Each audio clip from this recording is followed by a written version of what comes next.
சட்டசபையில் ஆக்கப்பூர்வமான விஷயங்களை மட்டும்தான் பேசணும், தேவையில்லாத விஷயங்களெல்லாம் பேசவே கூடாது அப்படிங்கிற மாதிரி இங்கே ஒருத்தர் சொல்லியிருக்காரு.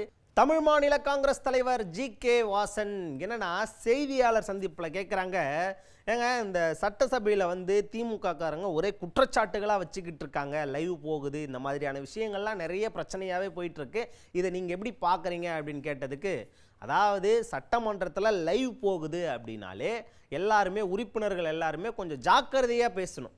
மக்களுக்கு என்ன தேவை, அரசாங்கத்தை எப்படி நல்வழிப்படுத்தி நடத்திட்டு போகலாம், அதுக்கேற்ற மாதிரியான விஷயங்களை மட்டும்தான் பகிர்ந்துக்கணும். குறிப்பாக ஆக்கப்பூர்வமாக செயல்படக்கூடிய விஷயங்களை மட்டும்தான் அந்த இடத்துல நம்ம பேசணுமே தவிர நம்ம இஷ்டத்துக்கு வாய்க்கு வந்ததிலையெல்லாம் பேசிக்கிட்டு இருக்கக்கூடாது.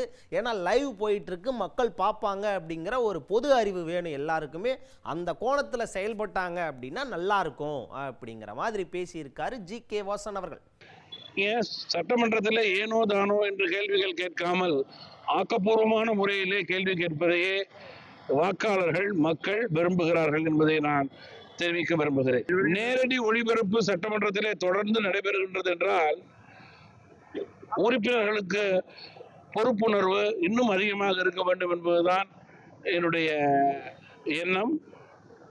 ஒவ்வொரு நிமிடத்தையும் மக்கள் பிரதிநிதிகளுடைய செயல்பாடுகளை கவனித்துக் கொண்டிருக்கிறார்கள் என்பதை உணர்ந்து சட்டமன்ற உறுப்பினர்கள் செயல்பட வேண்டும்.